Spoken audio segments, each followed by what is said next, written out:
আমি নবী, আমার পরে যদি কোন নবী হতো, আমার পরে যদি কেউ নবী হয়ে পৃথিবীতে আমার আল্লাহ পাক প্রেরণ করতেন, আমি রাসূলুল্লাহ বলে দিই উমারকে আমি আল্লাহ পাক নবী করে প্রেরণ করতাম। একটু জোরে বলুন, নবী কি আসবে কিয়ামত পর্যন্ত? আসবে? আমরা কি মনে করি আসবে নাকি নবী? আর নবী আসবে না।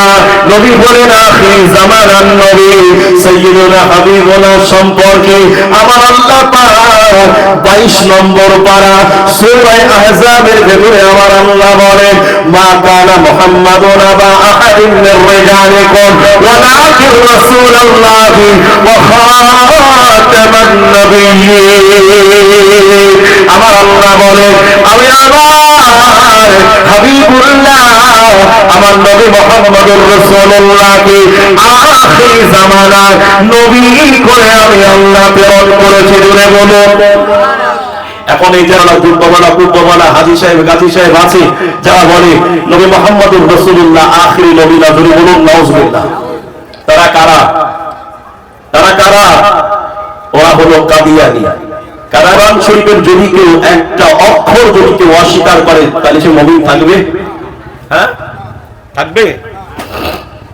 থাকবে না। একটা অক্ষর কেন যদি জের জবর সাকিনকে যদি কেউ অস্বীকার করে ওয়াল্লাহি সে মুসলমান থাকতে পারে না, ঈমানদার হয়ে যাবে। কাদিয়ানী বলে গোটা কোরআন শরীফ আমরা মানি। সূরা ফাতিহার আলহামদু শরীফ থেকে শুরু করে একেবারে মিনাল জিন্নাতি ওয়ান নাসের নাস পর্যন্ত সবকিছু মানবে, কিন্তু 22 নম্বর পারা সূরা আহজাবের এই খাতামুন শব্দ ওরা মানে না। ওরা বলে নবী মুহাম্মদুর রাসূলুল্লাহ আখিরি নবী নন, শেষ নবী নন, আমাদের শেষ নবী মির্জা গোলাম আহমদ কাদিয়ানী। জোরে বলুন নাউজুবিল্লাহ। আচ্ছা, ওরা যদি নবী বলে মানা যাবে সে কথা? তাহলে এই কথা যদি কেউ মানে তাহলে সে হবে, যদি বলুন, বেঈমান। আমাদের যুবক সন্তান এমন রয়েছে যারা এই কাদিয়ানী ফিতনার ভেতরে জড়িয়ে গেছে। কাদিয়ানী ফিতনার ভেতরে জড়িয়ে যাওয়ার কারণে তারা ঈমান যে কখন হারিয়েছে ও বুঝতেও পারে না। তার বাড়ির সবচাইতে মূল্যবান সম্পদ আপনি কোথায় রাখেন? লকারের ভিতরে, তো যেখান থেকে চোর চুরি করতে পারবে না।